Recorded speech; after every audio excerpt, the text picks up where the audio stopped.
Dr. Sleep, a sequel to Stephen King's The Shining, initially underperformed but gained recognition as one of the best sequels in the last 20 years.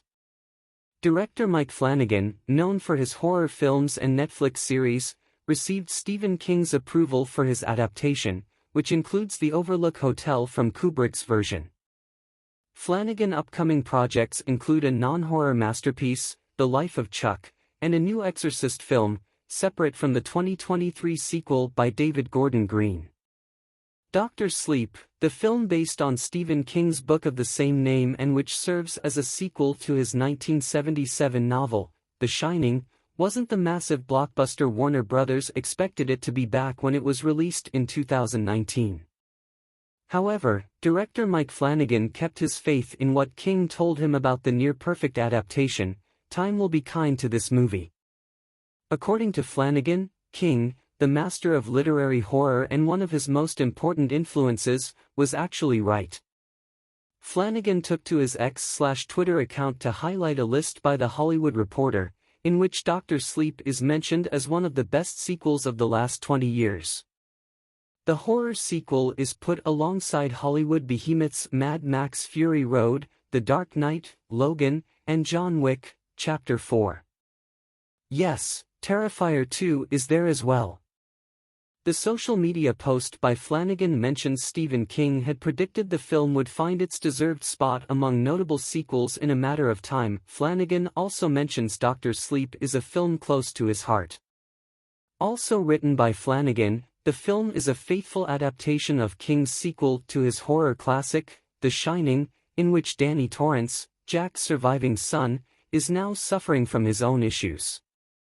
He's an alcoholic who's still able to shine, the supernatural power that made Danny susceptible to the entities in the Overlook Hotel, but after a traumatic experience, Danny decides to rehab himself and move on. Starting a new life, Danny is forced to fight a gang of soul-sucking vampires traveling across the country who want to get their hands on Abra, a young girl who's also able to shine and whose soul seems delicious. The film also forces Danny to come to the Overlook Hotel once again, the place where he once escaped from his violent father.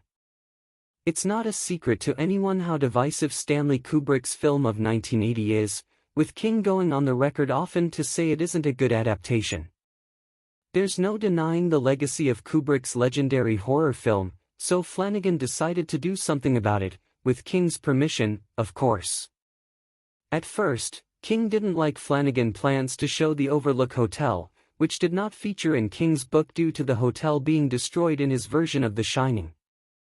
However, when Flanagan presented a blueprint for a very important scene inside the hotel featuring a very important conversation that connects everything between the two stories, the author finally agreed. This change of heart resulted in one of the greatest movie sequels in recent history, and not just in horror. Mike Flanagan is one of modern horror's most important filmmakers. Flanagan's career speaks for itself.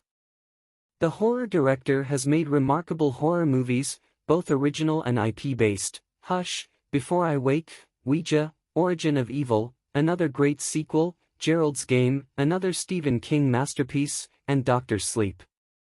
But perhaps he's mostly known for his Netflix original miniseries. His next film to be released is another Stephen King adaptation called The Life of Chuck, which a cast member has already called a non-horror masterpiece.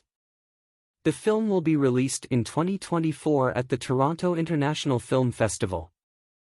But perhaps, Flanagan's most important future project is his reimagining of an Exorcist sequel. There's almost nothing confirmed about the new Exorcist film by Flanagan, except for the fact that it won't take place in the same timeline as Blumhouse's 2023 panned sequel by David Gordon Green, The Exorcist, Believer, and that Flanagan will make a really scary film. Dr. Sleep is available to rent or buy on Prime Video.